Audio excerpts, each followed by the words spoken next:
एक गांव में भालू नाम सेठ रहता था।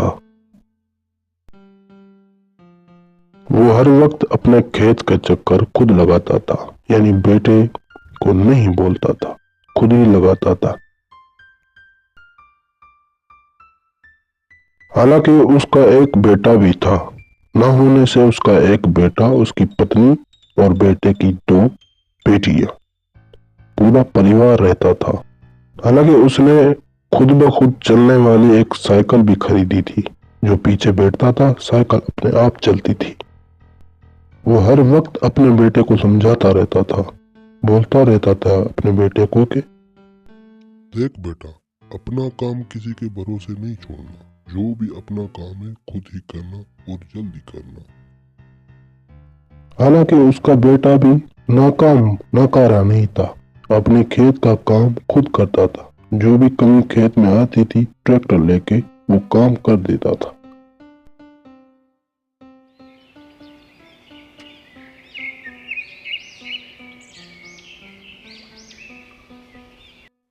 देख बेटा, मैं आपको समझाता रहता हूँ कि अपना काम खुद ही करना, क्योंकि कोई किसी के भरोसे काम नहीं करता। ऐसा करोगे तो आपको बहुत ही अच्छा सिला मिलेगा। अपनी खेत की देखभाल खुद करता था। टाइम हो, दोपहर हो, सुबह हो, शाम हो, लेकिन वो खुद जाता था और खेत के करीब रुक के वो बोलता रहता था, अरे अरे, ये तो खेत बहुत ही अच्छी हुई है। ये तो अच्छी बहुत है। शुक्र है अल्लाह तेरा, शुक्र, लाख लाख शुक्र। तूने ये खेत भी इस बारी भी बहुत ही अच्छी उगाई।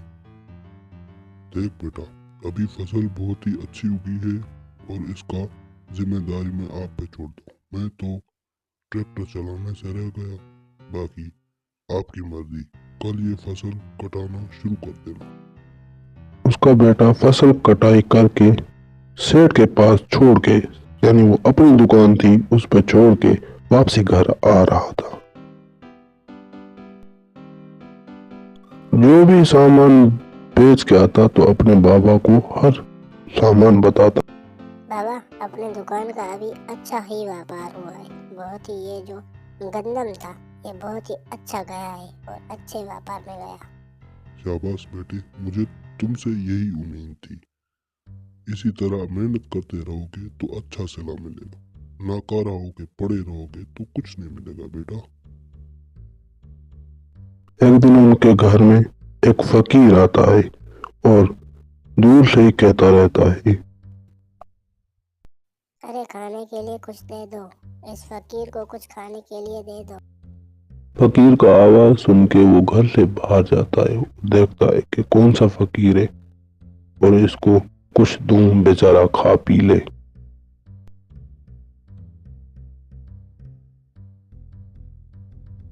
उस गरीब को दूर से आते हुए देखकर ये समझ जाता है सेठ कि ये एक घमंडी है, ये कोई गरीब नहीं है। कुछ नहीं है, कुछ नहीं है, चले जाओ। सच धज के कौन भीख मांगता है। देखिए चाचा, मैं बहुत दिनों से भूखा हूँ। कुछ खाने को मिल जाता तो अच्छा होता, लेकिन ऐसे आप मेरी बेइज्जती नहीं कर सकते। देना है तो दो, नहीं तो खुश रहो। अरे अरे जा, तुम जैसे कहीं आए और कहीं गए। जा, ऐसे बेवकूफ दूसरों को बनाना। ऐसा बोल के वो गरीब भी चला जाता है और सेठ भी अंदर आ जाता है।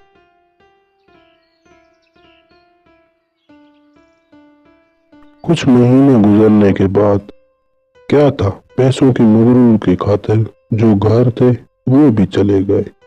महल से झोपड़ी दिन ब दिन पीछे चले गए। फकीर को मुझे ऐसा नहीं बोलना चाहिए था। कुछ ना कुछ दे देना चाहिए था। ऐसा सोचते सोचते वो बोलने भी लगता है, कहाँ पर फकीर? मैं जा रहा हूँ, उससे कहीं मिल जाए तो माफी मांगू। दिन ब दिन मेरा धंधा भी पीछे चला जा रहा है। मेरी खेत हरी भरी, फिर भी वो तबाह हो रही है। उसकी हरी भरी फसलें बंजर जमीन बन गई और उस पर पंछी भी मर जाते, दूर से चले जाते। वो उस फकीर को ढूंढने के लिए गांव से बाहर भी चला गया।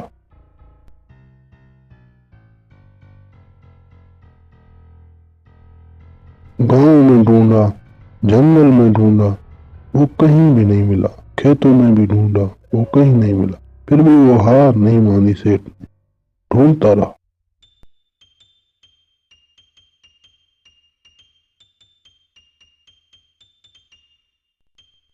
आखिर रास्ते में वो फकीर मिल ही गया, जो अपने मन में कुछ कुछ बोल रहा था।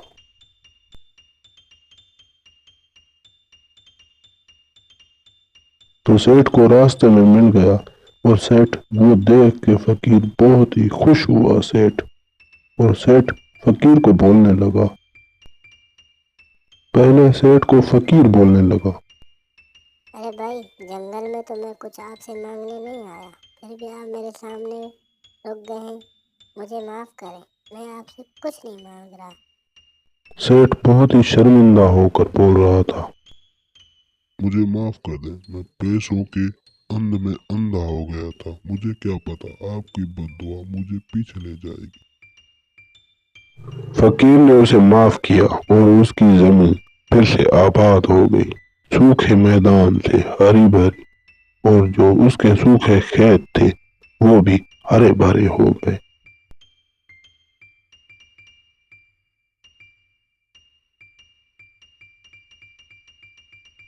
उसके सूखे खेत तो हरे भरे हुए, लेकिन उसकी जो बंजर जमीन थी उस फकीर की दुआ से वो भी हरी भरी हो गई। बारिश होने से वहां पे भी घास आ गई थी। फिर से सेठ अपनी खुशहाल जिंदगी गुजारने लगा।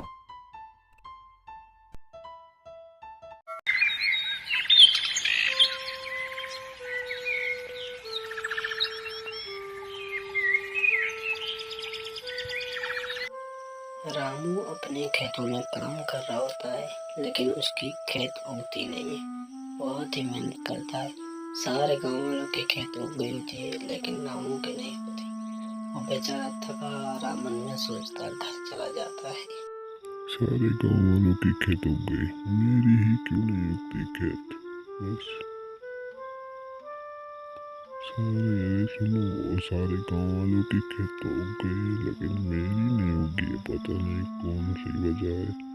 काम तो सारा दिन मैं करता हूँ, लेकिन खेत नहीं उगती, पता नहीं क्यों। खेत उगे ना उगे, पर मेहनत मुझे नहीं छोड़नी चाहिए। मेहनत तो करता रहूंगा, आखिर फल मुझे ही मिल ही जाएगा। काम तो करना नहीं छोड़ूंगा, काम पे जाऊंगा, काम करूंगा।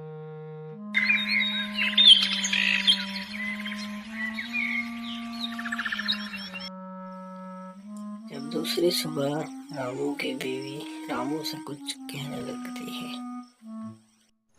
अरे रामू, सुनते हो? बाकी खाना भी 2-3 महीने का भी नहीं बचा। अभी तो हमारे पास गंदम सिर्फ 1 महीने का बचा है, बाकी आपकी मर्जी। इतना थकने के बाद भी काम करता रहा। आज मुझे फल मिल गया। मेरी खेत बहुत ही अच्छी उग गई। उसे काट कर कल बेचने जाऊंगा। इतनी सारी खेत उगने के बाद रामू को थोड़ा बहुत घमंड चढ़ जाता है और वो सोचता है, गांव वाले मेरा साथ नहीं देते थे, क्या हुआ? मैं तो अपने बलबूते पे खड़ा रहा, मेरा तो फसल बहुत ही अच्छा उग गया। तो अब मैं गांव वालों को सबक सिखाऊंगा। खेत बेच के आऊं, गांव वालों को मैं नस्ता नाबूद कर दूंगा। ऐसा ना करो रामू, अगर तूने ऐसा किया तो मैं तुम्हारे को मार डालूंगी और जिंदा भी नहीं करूंगी, या ऐसा कोई श्राप दे दूंगी जिससे आप बहुत पछताओगे। ऐसा बोल के रामू को वो जादू मारने लगती है। रामू ट्रैक्टर पे बैठे हुए के साथ गायब हो जाता है, फिर एक लोमड़ी की शक्ल में तब्दील हो जाता है।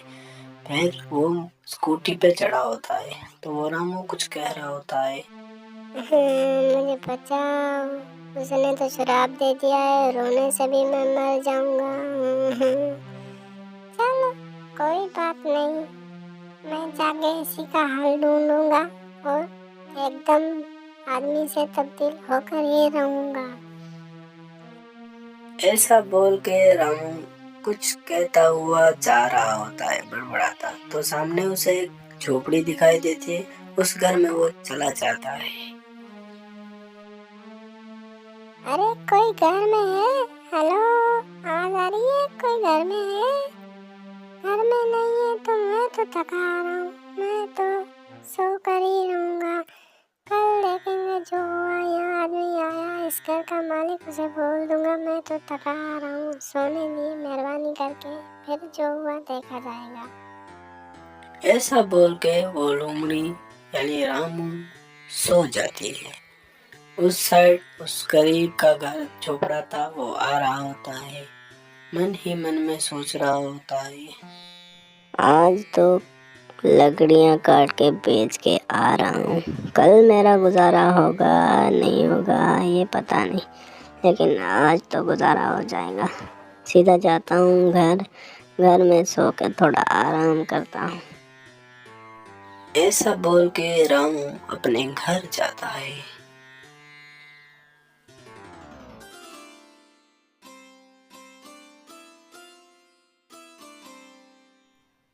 रामू अपने घर में जाके देखता है कि उसके बिस्तर पे कोई सोया हुआ है।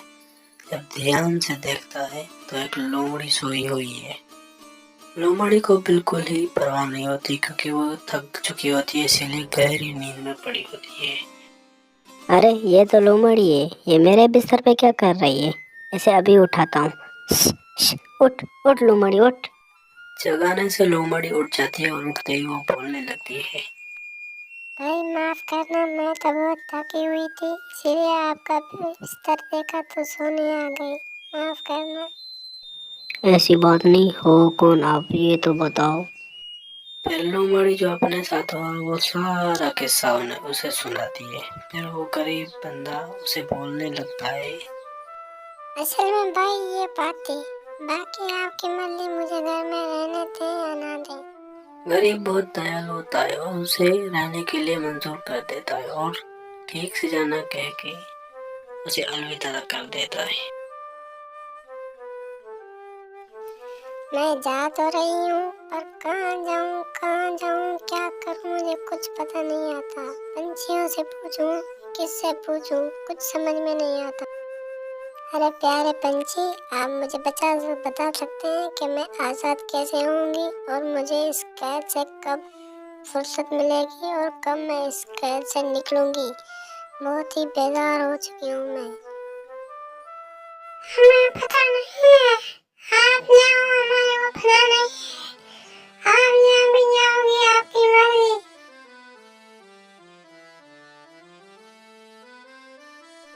लोमड़ी बेचारी उदास होकर अपने खेत में आके बैठ जाती है और वो जोर जोर से रोकर अपने हाल पे शर्मिंदा होती है। हाय मेरी फूटी किस्मत, हाय मेरी फूटी किस्मत, मैंने ये क्या सोचा था, क्या हो गया? अब ये मेरा खेत वीरान पड़ा है, बंजर। अब ना ही इसे कोई आबाद करता है, ना ही कुछ। हाय मेरा खेत, मेरा खेत, मेरा खेत। अगर कोई मिल जाए सहारा, मुझे फिर से इंसान बना दे, तो कुछ नहीं कहूँगी।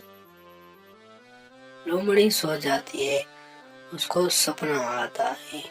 सपने में देखते हैं कि कोई साधु बाबा उसे कोई कुछ कह रहा है। मैं खुश हूँ आपको कि एक पे आपके शर्मिंदी होनी पड़ी है, इसलिए मैं आपको फिर से ठीक कर देता हूँ। आइंदा ऐसी गलती नहीं करना, वरना बख्शिश नहीं होगी। ऐसा करना तो छोड़ो, कभी ऐसा सोचूंगी भी नहीं, कसम से। अभी ठीक कर दो, मैं बस अपने परिवार से मिलना चाहता हूँ, बस ठीक कर दो। वो साधु बाबा उसे जादू मारता है और कहता है आइंदा ऐसी गलती नहीं करनी। फिर से लोमड़ी सो जाती है।